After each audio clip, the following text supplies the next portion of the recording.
조건 없는 사랑을 주는 여러분, 하나님은 우리보다 앞서가시며 그 하나님을 나의 피난처 두려워하지 마십시오. 여호와 하나님은 제 편에 있습니다. 오늘 우리가 함께 은혜 받으실 말씀은 사무엘하 18장 9절로 15절 말씀을 본문으로 잘못 엮이면 불행합니다. 세 번째 말씀으로 해결되지 않은 분노의 위력이라는 제목으로 함께 은혜를 나누려고 합니다. 여러분, 간교한 사람을 만나서 무너진 사람이 암논입니다. 자, 오늘은 미움의 마음을 해결하지 못하고 분노가 들끓어서 그 주변에 있는 사람들을 파멸에 이르게 한 압살롬에 대해서 함께 말씀을 나눠보려고 합니다. 여러분, 압살롬은 이스라엘의 두 번째 왕 다윗의 셋째 아들입니다. 압살롬은 이복형 암논이 자기의 누이 다말을 범한 문제 때문에 미움을 가졌고 미움이 자라 증오가 일었고 증오를 분노로 표출하게 됐죠. 그 표출된 분노가 바로 자기 누이 동생 다말을 범한 암논을 살해하게 되는 것입니다. 자, 압살롬 왕자는 형 암논을 살해하고 외갓집으로 망명을 떠나게 됩니다. 그래서 3년 동안 망명을 하게 됩니다. 그럼에도 불구하고 아버지 다윗이 아들을 부르지 않는 것 때문에 압살롬 안에서 이 분노가 치밀어 오르는 거예요. 자, 그런데 압살롬이 3년 동안 망명하는 기간에 아버지가 부르지 않자 압살롬이 요압을 통해서 예루살렘으로 오게 됩니다. 자, 예루살렘으로 왔는데 아버지가 압살롬의 얼굴을 보지 않습니다. 그리고 가택연금을 시켜버립니다. 그래서 2년 동안 가택연금을 받게 되죠. 그래서 5년이라는 세월 동안을 아버지가 방치해두죠. 사무엘하 14장 33절 끝부분에 보면 압살롬과 아버지 다윗이 5년 만에 만나서 어색하고 미묘한 입맞춤을 한 말씀이 기록이 돼 있어요. 근데 그리고 그냥 끝나버렸습니다. 나 같았으면 이렇게 안 했을 것 같은데 여러분 같았으면 어떻게 하셨겠습니까? 여러분, 적어도 5년 만에 만난 아들을 데리고 아버지가 먼저 말씀을 꺼내시던지 아니면 아들 입장에서 너무나 분하고 억울한 마음을 좀 꺼내서 대화를 해서 좀 풀어야 하는데 이 부자지간에 대화를 하지 않습니다. 그러니까 이 입맞춤이 엄청 어색한 입맞춤인 거예요. 자, 여기에서만이라도 해결을 했더라면 더 큰 문제가 발생이 되지 않았을 텐데 그냥 입맞춤에서 끝나버린, 그리고 그 이후에 압살롬의 삶이 어그러지는 이 문제가 오늘 15장 이후부터 기록이 되어 있습니다. 자, 사무엘하 15장으로부터 나가겠습니다. 1절입니다. 그 후에 압살롬이 자기를 위하여 병거와 말들을 준비하고 호위병 50명을 그 앞에 세우니라. 왜 그럴까요? 3년의 망명 기간, 2년의 가택연금 기간, 그 기간을 지나고 난 다음에 바로 이어서 정치적인 행보를 시작하는 압살롬이 가장 먼저 마병을 준비하고 호위병 50명을 세웠다, 채용을 했다는 거예요. 그러니까 지금 뭔가를 준비하고 있는 거죠. 여기에서 이제 다윗은 아들의 모든 일거수일투족을 잘 지켜보면서 좀 분석하고 점검할 필요가 있습니다. 여러분, 우리 주변에서 일어나고 있는 많은 일들에 대해서 무관심하게 되면 언젠가 내 인생에 이것이 핵폭탄이 되어서 날아올 수도 있습니다. 자녀에게 무관심하면 이 자녀들이 나에게 핵폭탄이 될 수도 있습니다. 제가 그래서 여러분들에게 자녀들을 잘못 양육하면 늙어서 애물단지가 되니까 사랑을 많이 베풀어서 양육을 해라. 제가 이런 얘기를 여러분에게 종종 드리지 않습니까? 부부간에 서로 무관심으로 살게 되면 어느 땐가 배우자가 나에게 핵폭탄이 될 수도 있습니다. 그러므로 내 주변의 영역에서 어떠한 일들이 일어나고 있는지를 늘 관심을 가지고 관찰하고 살피고 해결하고 나가는 것이 지혜로운 사람입니다. 압살롬이 정치 행보를 시작하면서 먼저 호위병 50명을 준비하고 마병을 준비하고 난 이후에 아침에 일찍 일어나 아침밥을 든든히 챙겨서 먹고 그리고 성문으로 나갑니다. 성문 앞에 나가서 그곳에 기다리고 있으면 백성들 가운데 송사가 있어서 왕을 찾아오는 자들이 있는 거예요. 이때 압살롬이 성문 앞에서 대기하고 있다가 송사가 있어 왕을 찾아오는 사람이 있으면 그들을 불러놓고 묻는 거예요. 무슨 일로 왔느냐? 그러면 여차여차 이러한 문제로 왔습니다 라고 이야기를 하면 왕께서 이 송사를 담당할 재판할 사람을 세우지 않으셨느니라. 그러니까 누군가가 당신의 말을 들어줄 사람이 있다 없다? 없다는 거예요. 그러니까 누가 들어주겠다는 거예요? 그럼 내가 압살롬 자신이 들어주겠다는 거지. 나는 왕의 아들이고 큰아들 암논 죽었죠. 둘째 아들은 이름만 한 번 언급되고 성경에 나오지가 않아요. 자, 그러니까 지금 현재는 압살롬이 장자의 위치에 있는 것입니다. 그러니까 엄청난 권한, 기득권을 가지고 있지 않습니까? 그러니까 왕이 재판장을 세우지 않았으니까 내가 너희들의 억울함을 들어주겠다. 그리고 송사가 있어 오는 사람들의 이야기를 거기에서 다 들어주는 거예요. 그러면서 그들에게 하는 말이 내가 너희들의 재판장이 되고 누구든지 송사나 재판할 일이 있어 내게로 오는 자에게 내가 정의를 베풀기를 원하노라. 얼마나 관대해 보입니까? 얼마나 사랑이 많아 보입니까? 어떤 사람이 안 넘어갈까요, 여기에? 네? 입안의 혀처럼 내 편이 되어주고 내 말을 다 들어주고 공감하면서 내 마음을 시원케 해주는 압살롬에게 안 넘어갈 사람이 어디 있겠느냐 이 말입니다. 자, 그래서 6절 말씀에 이렇게 기록되어 있습니다. 이스라엘 무리 중에 왕께 재판을 청하러 오는 자들마다 압살롬의 행함이 이와 같아서 이스라엘 사람의 마음을 압살롬이 훔치니라. 왜 이런 행동을 할까요? 네? 그러니까 압살롬은 지금 정치적 행보를 시작하고 뭔가를 계획하고 있는데 그 무엇일까요? 왕이 되고 싶은 거예요. 아버지를 살해하고 그리고 자신이 왕좌에 올라서 자기가 다스리고 싶은 마음이 있는 것입니다. 즉 아버지를 향한 미움이 증오가 되고 증오가 표출된 분노가 바로 정치적 행보를 통해 나타나고 있으며 이 행보를 통해서 자신의 정치 기반을 단단하게 다지고 있는 것입니다. 자, 7절입니다. 4년 만에. 그러니까 4년 동안 이런 행동을 지속적으로 했습니다.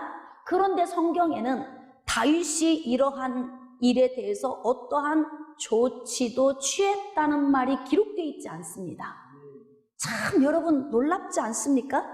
아들이 성문 앞에서 마음을 훔치고 백성들을 자기 중심으로 불러 모으는 것을 4년 동안이나 하고 있는데 몰랐을까요? 알았는데 설마 했을까요? 아니면은 그냥 포기해버리고 마른 걸까요?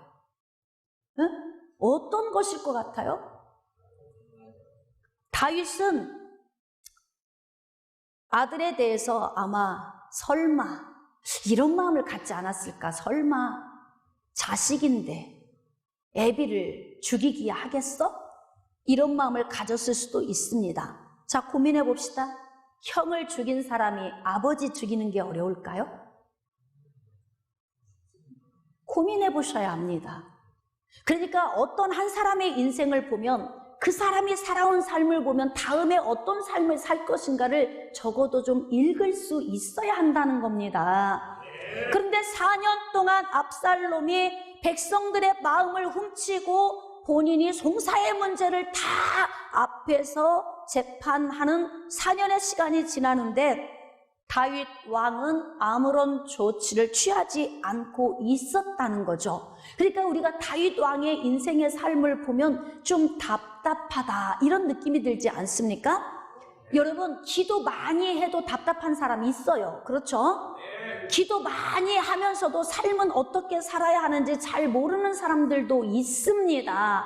여러분, 우리는 기도를 반드시 많이 해야 합니다.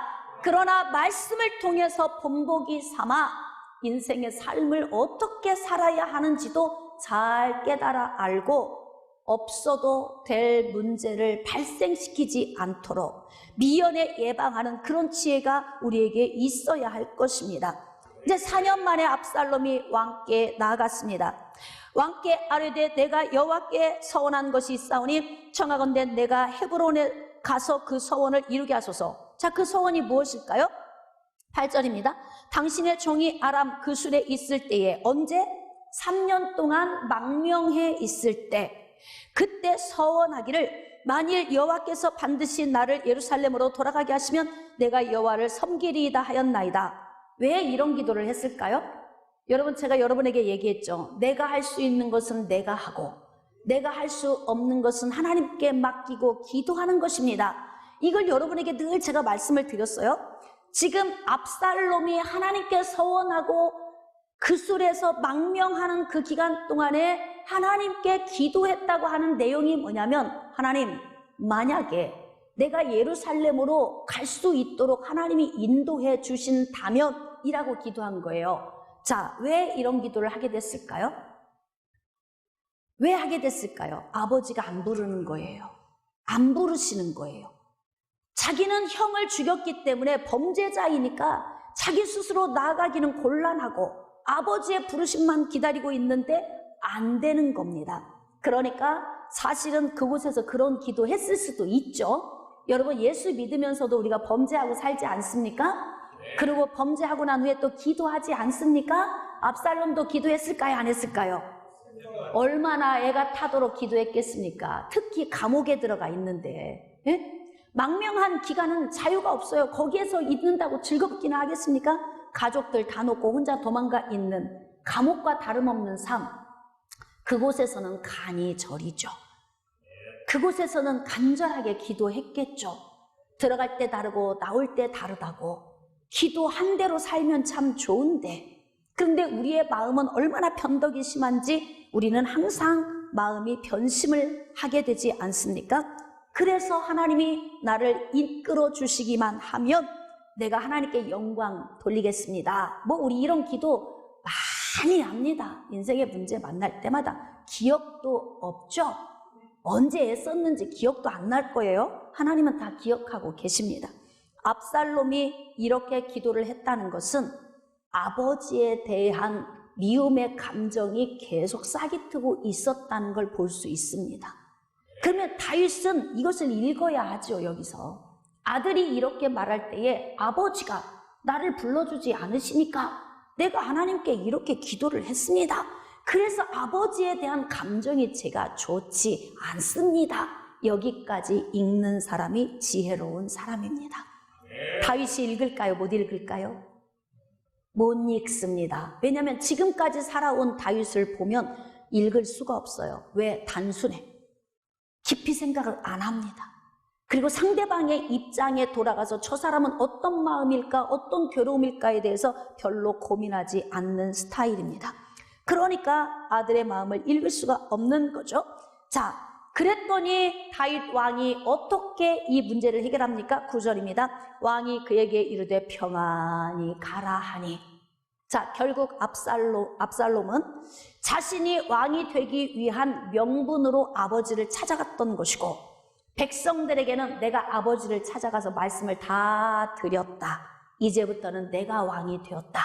그러니 나팔 소리 듣거든 입에서 입소문을 타고 온 이스라엘 백성들이 압살롬이 왕이 되었음을 선포하라. 지금 이렇게 조치를 취한 거예요. 그러니까 어찌 보면 압살롬은 굉장히 주도 면밀한 사람입니다. 모든 계획을 철저하게 세워서 자기 목적한 바를 반드시 이루는 사람이에요. 자기 누이 다말을 범한 형 암논을 살해할 때 보십시오. 얼마나 주도 면밀합니까? 철저하게 계획을 세우죠. 그래서 성공적으로 이끌어 갑니다. 그래서 암논을 살해하지 않았습니까?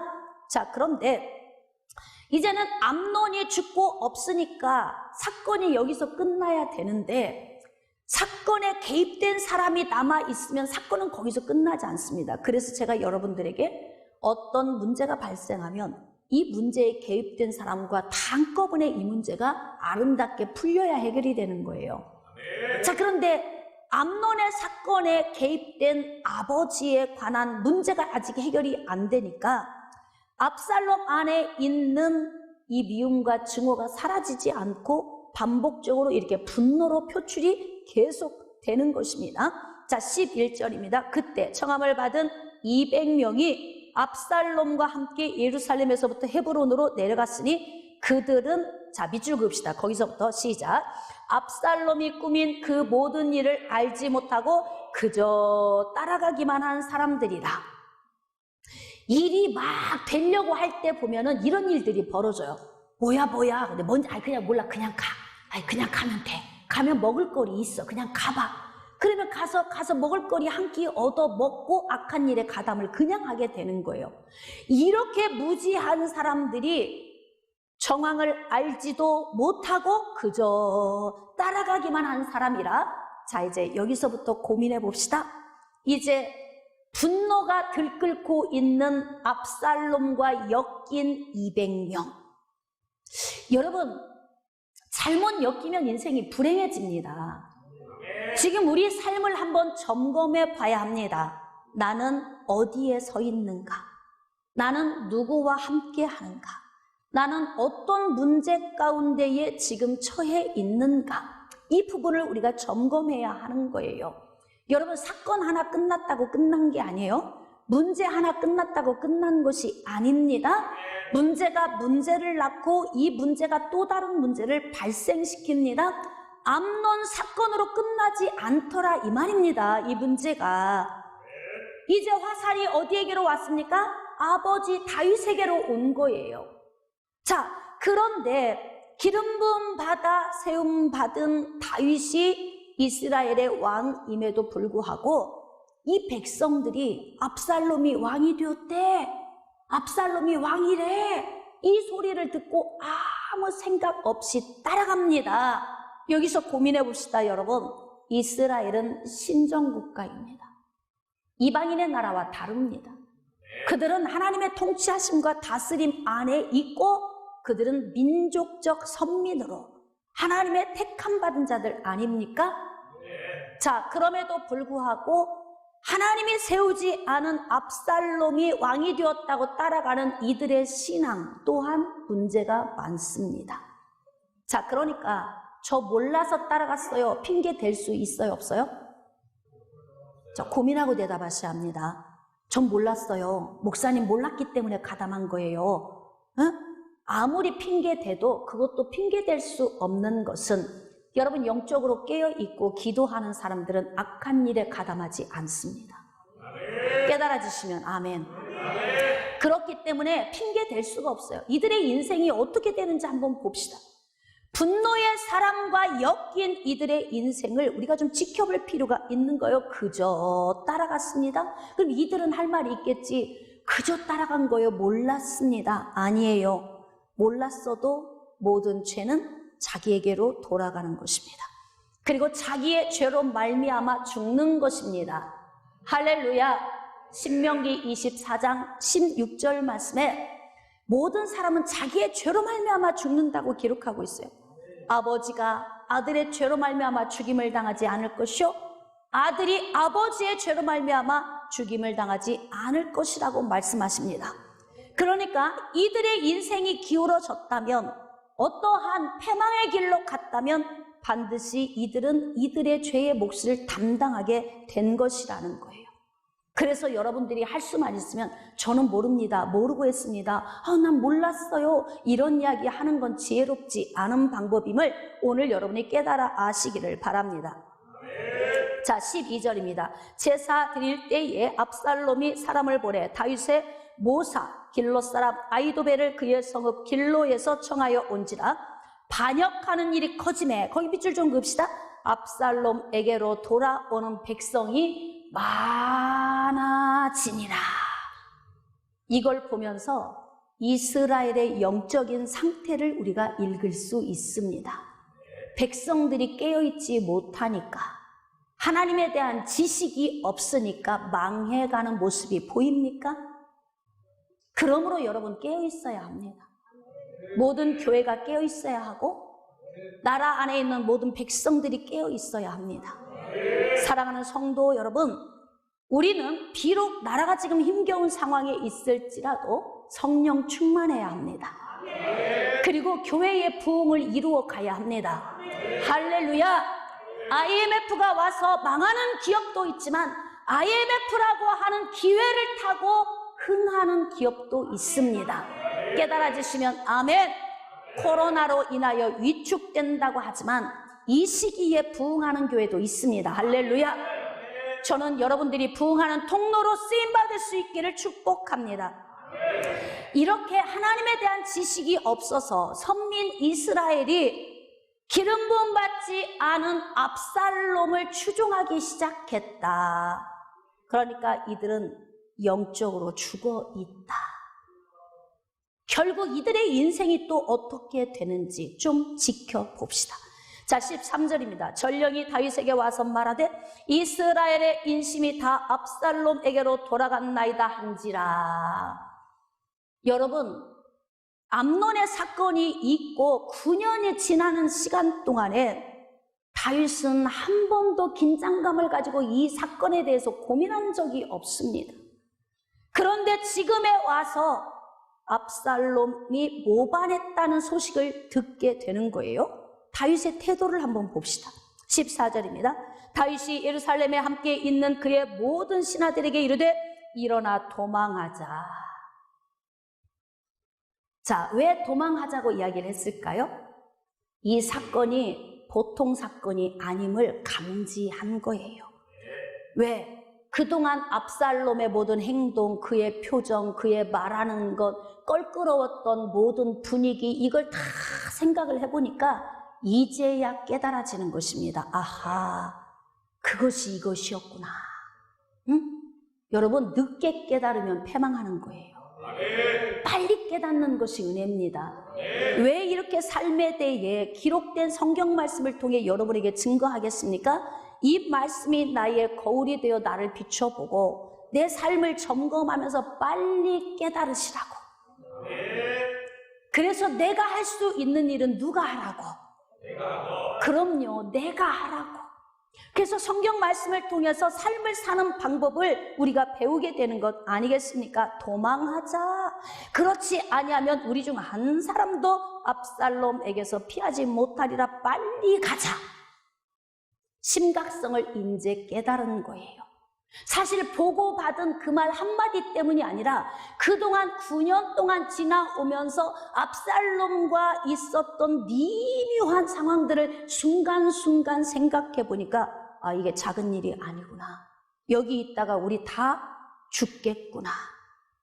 그가 우리를 급히 따라와 우리를 해하고 칼날로 성읍을 칠까 하노라. 이제 감을 잡기 시작했습니다. 15절. 왕의 신하들이 왕께 이르되 우리 주 왕께서 하고자 하시는 대로 우리가 행하리이다. 보소서 당신의 종들이니이다 하더라. 지금 뭐 방법이 없죠. 준비되지 않은 상태에서 갑자기 반란이 일어났기 때문에 주섬주섬 정말 필요한 물품만 몇 가지 챙겨서 왕과 왕의 신하들이 급히 도망을 간 거예요. 16절입니다. 왕이 나갈 때에 그의 가족을 다 따르게 하고 후궁 10명을 왕이 남겨두어 왕궁을 지키게 하니라. 자, 10명의 후궁이 남겨져 있었는데 나중에 압살롬이 왕궁을 장악한 후에 후궁 10명을 범하게 됩니다. 여기에서 우리가 조금 영적인 것을 짚고 넘어가야 할 필요가 있습니다. 여러분이 이렇게 생각할 수 있어요. 하나님, 기도하는데 왜 이런 문제가 옵니까? 다윗처럼 영적으로 그렇게 충만하고 하나님 은혜에 붙들려 사는데 왜 다윗에게 이런 고난이 오는 것입니까? 이유가 있습니다. 자, 사무엘하 12장 7절 이하에는 다윗이 우리아의 아내 밧세바를 범하고 우리아를 전쟁터에서 계획적으로 죽인 사건 이후에 나단 선지자가 다윗에게 찾아온 사건이 기록되어 있습니다. 자, 7절 봅시다. 나단이 다윗에게 이르되 당신이 그 사람이라. 이스라엘의 하나님 여호와께서 이와 같이 이르시기를 내가 너를 이스라엘 왕으로 기름 붓기 위하여 너를 사울의 손에서 구원하고 내 주인의 집을 내게 주고 내 주인의 아내들을 내 품에 두고 이스라엘과 유다 족속을 내게 맡겼느니라. 만일 그것이 부족하였을 것 같으면 내가 내게 이것저것을 더 주었으리라. 즉 자신의 신하가 전쟁터에서 전쟁을 하고 있는데 그 신하의 아내를 범한 거예요. 그리고 나서 임신을 하게 되니까 이것을 가리기 위해서 계획적으로 전쟁터에 있는 신하 우리아를 죽인 것 아닙니까? 자, 이 사건을 하나님이 지켜보고 계신 거예요. 네가 필요하다고 얘기했더라면 내가 이것저것 더 주었을 거야. 왜 그런데 네가 죄를 범했느냐? 9절입니다. 그런데 어찌하여 네가 여호와의 말씀을 업신여기고 나 보기에 악을 행하였느냐? 여러분, 그러니까 인생에 내게 닥친 문제는요, 다 나의 죄와 관계가 있는 것입니다. 아까도 말씀을 드렸죠? 다 죽임을 당하는 것이 누구의 죄로 말미암아? 자기의 죄로 말미암아. 조상들이 대대로 범죄하고 왔지만 조상들의 죄 때문에 내가 당하는 것이 아니라는 거예요. 조상들의 죄도 죄겠지만 내가 범죄한 죄의 문제가 있어서 나에게 대가가 오는 것인 것입니다. 자, 그래서 네가 칼로 햇사람 우리아를 치되 암몬 자손이 내 칼로 죽이고 그의 아내를 빼앗아 네 아내로 삼았도다. 이제 네가 나를 업신여기고 햇사람 우리아의 아내를 빼앗아 네 아내로 삼았은즉 칼이, 자 거기에다 1 하고 동그라미 그으세요. 칼이 내 집에서 영원토록 떠나지 아니하리라. 첫 번째 하나님의 매예요. 자, 두 번째 여호와께서도 이와 같이 이르시기를 보라 내가 너와 내 집에 재앙을 일으키고. 두 번째, 자 내가 네 눈앞에서 세 번째 네 아내를 빼앗아 내 이웃들에게 주리니 그 사람들이 네 아내들과 더불어 백주에 동침하리라. 이게 심판을 받은 거예요. 다윗이 범죄한 것 때문에 하나님께서 이렇게 세 가지의 재앙을 주시겠다고 말씀하신 거예요. 그러니까 하나님께서 이렇게 재앙을 주시겠다고 말씀하셨다면 어느 날 갑자기 재앙이 훅 내려오는 것이 아니라 하나님이 가만히 지켜보고 계시다가 내가 인생의 삶에서 잘못 선택하고 죄 가운데 빠져나갈 때 그것을 허용하고 지켜보시다가 그 가운데서 계획했던 매가 하나씩 툭툭 떨어지는 거예요. 깨달아지시면 아멘. 그러니까 우리가 삶을 살아가는 것을 정말 신중하고 조심스럽게 살아가야 한다는 것입니다. 기도했는데 왜 이런 문제가 옵니까? 시편에 보면 다윗의 시가 얼마나 근사합니까? 그런 신앙의 사람 아닙니까? 또 더 중요한 것은 다윗의 의사와 무관하게 하나님은 창세 전부터 다윗을 택하셨고 예수 그리스도 오시는 통로로 부르셔서 기름 부으시고 언약을 주시고 등불이 되겠다고 약속의 말씀도 주셨어요. 이런 은혜를 받았는데 왜 인생은 이렇게 갈갈이 찢겨져서 이렇게 힘든 문제를 만나느냐 이 말입니다. 그래서 제가 여러분에게 드리는 말씀은 기도 많이 해도 문제 올 수 있다. 그럼 문제는 왜 오느냐면 삶이 문제인 거예요. 삶이. 신앙과 삶은 둘이 아니고 하나입니다. 삶을 잘 살아야 합니다. 그러니까 기도를 많이 하면서도 문제를 달고 사는 사람들의 특징은 기도 많이 하고 신앙생활, 종교적인 생활은 열심히 하지만 삶을 말씀대로 살지 않기 때문에 재앙이 오는 것입니다. 깨달아지시면 아멘. 자, 그렇기 때문에 사랑하는 성도 여러분, 다윗처럼 하나님이 그렇게 기뻐하시고 다윗이 얼마나 또 하나님 안에 그 은혜를 받은 자냐면 구약에서 선한 길로 행한 사람의 모델이 누굽니까? 다윗이에요. 그 정도로 은혜를 입은 사람입니다. 그런데 개인의 삶으로 깊이 들어가 보니까 다윗의 삶이 너무 너무 곤고하고 힘이 들어. 이유가 무엇입니까? 하나님이 은혜를 안 주셔서요? 네? 하나님이 안 도와주셔서요? 아닙니다, 여러분. 왜 이런 문제가 온 것입니까? 이 이유를 우리가 알고 넘어가야 되지 않겠습니까? 다윗의 범죄한 재앙이 삶을 잘못 선택하고 사는 그 삶에 계속 적용이 되기 때문에 그러는 거예요. 아마 다윗이 삶을 선택을 잘했더라면 하나님이 주시기로 했던 칼이나 재앙이나 10명의 아내가 아들에게 치욕을 당하는 문제가 안 왔을 수도 있었을 거예요. 깨달아지시면 아멘. 그렇기 때문에 우리가 삶을 어떻게 선택하며 사는 것, 또 어떤 분별력을 가지고 사느냐, 이거는 굉장히 중요한 문제입니다. 자, 다윗의 일행이 도망가고 있고 압살롬의 군대가 추격하고 있습니다. 자, 그래서 이들이 어디에서 만났냐면 18장, 사무엘하 18장 6절로 나아갑시다. 에브라임 숲풀에서 만났습니다. 자, 그래서 이제 다윗의 군대와 압살롬의 군대가 전쟁을 치르기 시작합니다. 6절입니다. 이에 백성이 이스라엘을 치러 들러 나가서 에브라임 숲풀에서 싸우더니, 자, 백성은 누구를 의미합니까? 다윗에 속한 사람, 그리고 이스라엘은 압살롬 군대를 의미합니다. 자, 이 이스라엘에 어떤 사람이 포함됐어요? 그저 따라간 사람 200명.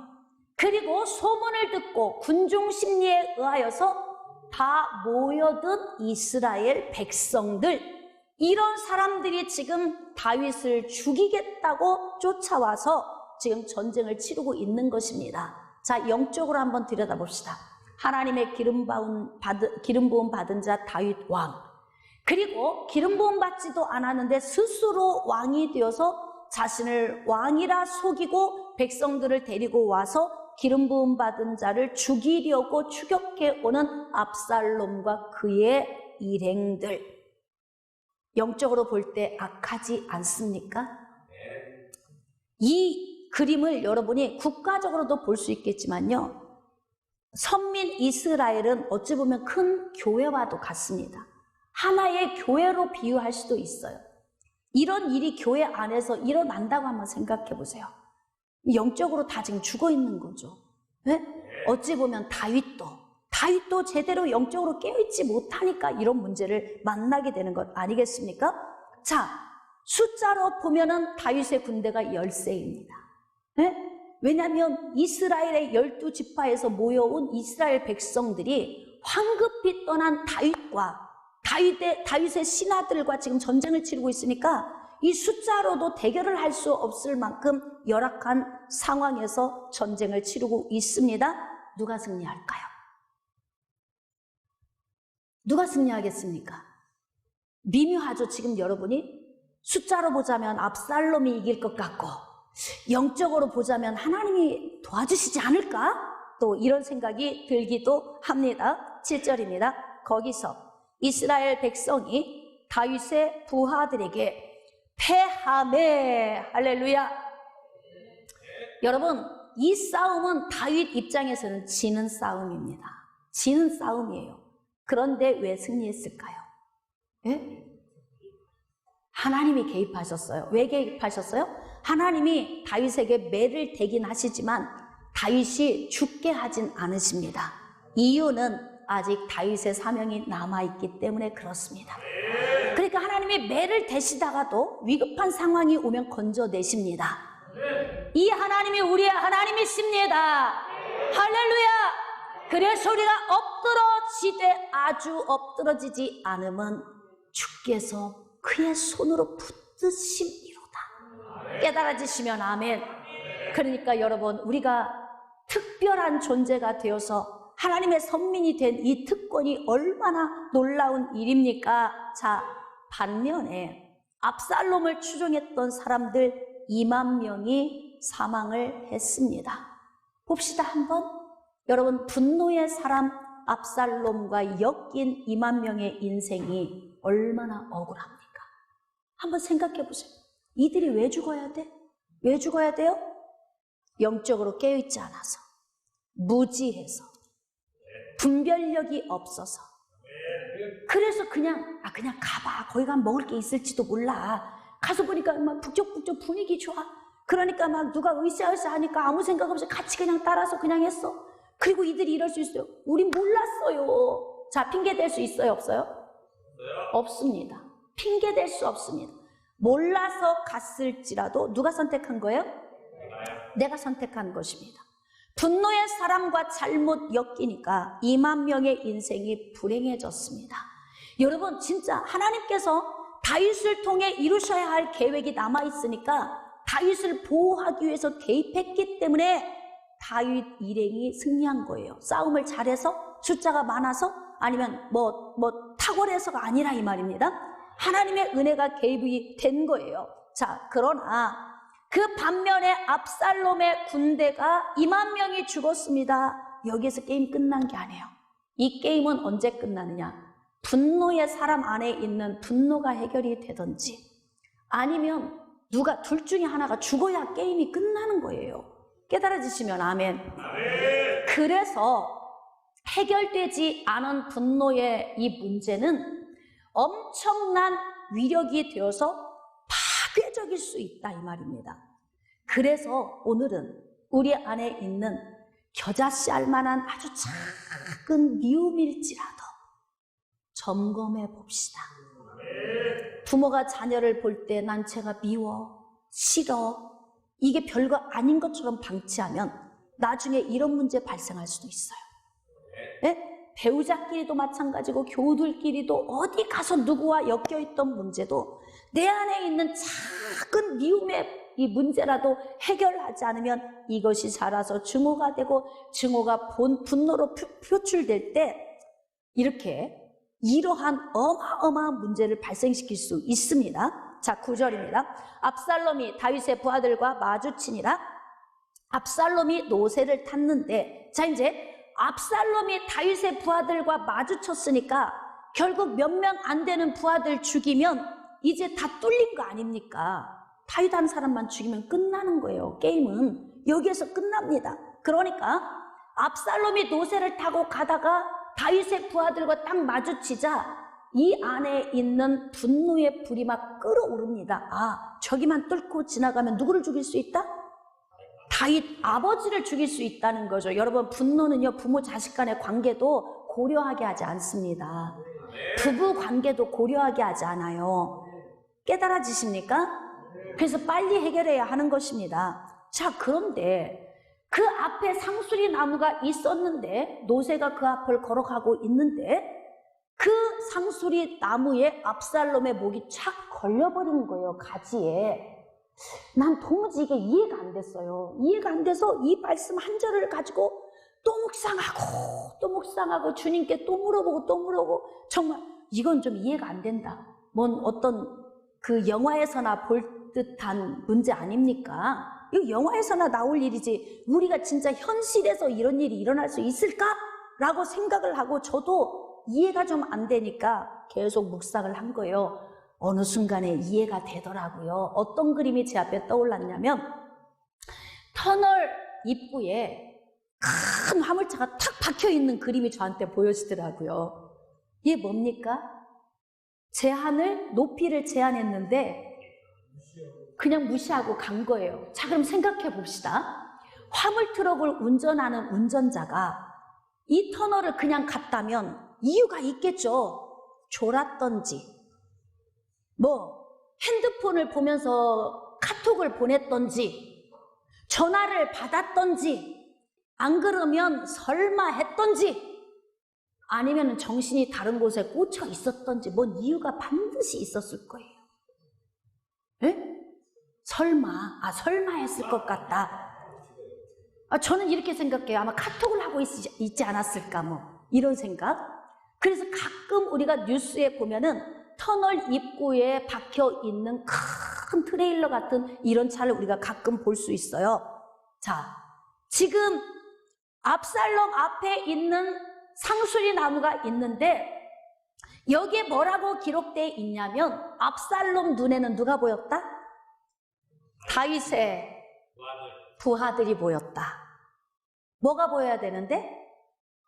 상수리 나무가 보여야 되는데, 내가 지금 가고 있는 길을 가로막고 있는, 자칫 내 목이 걸릴 수도 있는 장애물이 앞에 턱 버티고 있는데 왜 안 보입니까, 그것이? 왜 다윗의 신하들만 보이고 왜 상수리 나무가 안 보이는 거예요? 할렐루야. 눈에 뵈는 게 없는 거예요. 왜? 분노 때문에. 분노 때문에. 분노 때문에. 여러분, 분노의 문제를 해결하지 않으면 눈에 뵈는 게 없습니다. 그래서 나를 파괴시킬 요인이 앞에 상수리 나무가 있음에도 보지 못합니다.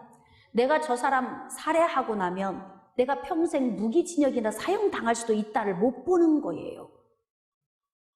그걸 볼 수 있는 사람은 아예 분노 가라앉히고, 내가 저 사람 죽이면 뭐하냐, 저 사람 죽이고 나면 내 인생도 다 망한다, 여기까지 봐야 되는데 분노는 거기까지 보지 못하게 합니다. 보이는 게 없게 하는 거죠. 응? 우리가 생각할 때 그러지 않습니까? 자기 문제도 아닌데, 어떤 때는 여자친구의 문제, 지금 압살롬은 여동생의 문제, 그렇죠? 어떤 때는 이웃에서 싸우는 데 가서 가담해가지고 자기 혈기로 투입했다가 자기 문제로 자기가 패망하는 사람도 있어요. 오늘 잘 듣고 깨달으시기를 바랍니다. 남의 일에 간섭하지 맙시다. 각자 문제는 각자 해결합시다. 좀 냉정한 것 같지만 이것이 우리를 불행으로 집어넣지 않는 요인이 되기 때문에 그렇습니다. 사랑하는 성도 여러분, 미움의 작은 문제를 해결하지 않으면 증오가 들끓고, 이 증오가 증폭하게 되면은 분노로 표출되는데, 압살롬은 지금 다윗을 죽이기 위한 분노로 막 표출되니까 전쟁을 치르고 있어요. 자기가 모반에서 왕이 되고, 그리고 아버지 한 사람만 꺾어버리면 끝나는 거예요. 그 뒤에 생각은 안 해요. 다윗을 하나님의 기름 부어 세운 종인지, 나는 기름 부음 받지도 않았는데 내가 왜 왕이 되어야 하는지, 이런 영적인 생각을 못하게 만드는 것입니다. 아니, 어제까지는 그렇게 충만하더니, 기도 열심히 하더니, 헌신도 그렇게 잘하던 그분이 왜 이렇게 되는 거냐, 이 말이에요. 사랑하는 성도 여러분, 오늘 말씀을 통해서 우리 자신을 좀 비춰볼 수 있기를 원합니다. 그래서 오늘 압살롬이 보이지 않아, 상수리 나무가 나를 파괴할 수 있는 요인이 내 앞에 있는데도 분노의 마음 때문에 가려서 보이지 않습니다. 상수리 나무가 있는데 그냥 노새 타고 그냥 가는 거예요. 에? 끔찍하지 않아요, 여러분? 결국 그래서 분노의 사람은 내 주변에 있는 사람만 파괴시키는 것이 아니라 자기 자신도 파괴시킨다. 굉장히 중요한 이야기입니다. 내 자신도 파괴시킨다. 할렐루야. 그렇기 때문에 우리는 문제가 작을 때 빨리 해결하고, 주변을 잘 돌아보면서 내가 이 문제를 어떻게 하는 게 좋을지 고민할 필요가 있다는 거예요. 자, 2만 명의 생명을 앗아간 것, 너무나 아까운 생명이 죽었는데 그 분노의 근원을 가졌던 압살롬이 상수리 나무에 대롱대롱대롱 매달려 있습니다. 자, 그런데 제가 또 고민을 하지 않았겠습니까? 상수리 나무에 매달려 있으면 앞에 있는 나무를 잡고 빠져나오든지, 그래도 용사인데 뭔 수를 써서라도, 몸부림을 쳐서라도 살 수 있었을 것 같은데 왜 거기서 못 빠져나왔을까? 여러분, 성경 읽으면 고민하세요? 응? 왜 못 빠져나왔을까? 고민했더니 깨달아졌어요. 여러분, 분노가 너무 커서 이 안에서 치밀어 오르는 사람은 자기 목에 걸려서 죽어가고 있는데 그 다음 생각을 못해. 살아날 수 있는 방법을 생각을 못하는 거예요. 생각해 봅시다, 여러분. 상수리 나무에 목이 걸렸으면 어떻게 해서라도 앞에 있는 나무까지 잡고 뒤로 이렇게 빠져가지고 얼마든지 점프해가지고 노새 정도의 높이에 달려 있으니까 높지도 않아요. 멀리 낭떠러지 떨어지는 곳으로 막 뛰어내릴 곳도 아니다니까요. 그냥 점프하듯이 뛰어내리면 되는 간단한 이 문제에서 노임받지를 못하고 그냥 대롱대롱 매달려 있게 되는 거예요. 이 소식을 다윗의 군대 장관 요압이 들었습니다. 자, 14절입니다. 요압이 이르되 나는 너와 같이 지체할 수 없다 하고 손에 작은 창 셋을 가지고 가서 상수리 나무 가운데서 아직 살아있는 압살롬의 심장을 찌르니 요압의 무기를 든 청년 10명이 압살롬을 에워싸고 쳐 죽이니라. 너무 비극적이지 않습니까? 네? 하나님의 백성들인데, 기도하는 사람들인데, 믿음의 가정인데, 선민인데 어째서 이런 문제를 이렇게 달고 살 수밖에 없는가? 여러분 대답하실 수 있겠습니까? 무엇입니까? 할렐루야. 작은 미움의 문제를 해결하지 못해서 증오가 되고 증오가 분노로 표출되니까 이렇게 비극적인 인생이 될 수밖에 없더라. 여러분이 가만히 생각해 보세요. 정말 아이들도 사춘기가 온 아이들 얼굴에 뾰루지 하나 나면 그걸 그냥 막 후벼파고 또 만지고 거울 보고 또 만지고 또 만지고 또 만지고 그래서 흉터를 만들어버려. 그거 내버려 두면 이틀이면 없어지거든요. 이게 무슨 말씀이신지 깨달으셔야 됩니다. 긁어 부스럼 만들지 말고 그냥 해결할 수 있는 방법을 제가 3주 동안 전달하면서 여러 번 전달을 했습니다. 자, 이제 결론을 지어보도록 합시다. 그러면 미움의 문제를 어떻게 해결을 해야 할까요? 자, 여러 방향성이 있습니다. 첫 번째, 이 문제가 별것 아니면 덮고 지나가서 세월 지나가면 해결될 수 있는 문제는 덮고 그냥 지나간다. 자, 두 번째, 이 문제를 덮어서 안 되는 문제는 반드시 만나서 해결을 하되 물질적인 것이나 정신적인 것이나 육체적인 피해를 입었다면 손해배상 청구를 해서 보상받아서 해결을 한다. 아멘들 좀 하세요. 너무 설교에 깊이 들어와가지고 여러분이 아멘을 잃어버린 거예요. 예? 자, 그 다음에 세 번째는 예수님이 나 같은 죄인도 용서해 주셨으니까 예? 나도 용서하자. 퉁쳐버리자. 예? 그냥 1만 달란트 빚진 것을 내가 탕감받았으니까 별것 아닌 100데나리온 나에게 빚진 사람 그냥 퉁쳐주자. 어때, 이거 할 수 있겠습니까? 어떻게 생각하세요? 할렐루야. 뭐 기타 더 많은 여러 가지 방법이 있겠지만 이 정도로 여러분의 요약해드리면 깨달을 줄 믿습니다. 이렇게 전달했는데도 삶에 적용하는 법을 몰라서 또 다른 문제를 또 발생시킨다면 그것은 여러분의 책임이지 제가 안 가르쳐준 책임은 아닙니다. 깨달아지시면 아멘. 겨자씨알 만한 작은 미움일지라도 빨리 해결하셔서 이렇게 파괴적인 삶으로 나가지 않고 복된 삶을 이루며 살기를 주님의 이름으로 축복합니다.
없는 사랑을 주는 여러분, 하나님은 우리보다 앞서가시며 그 하나님을 나의 피난처 두려워하지 마십시오. 여호와 하나님은 제 편이 있습니다.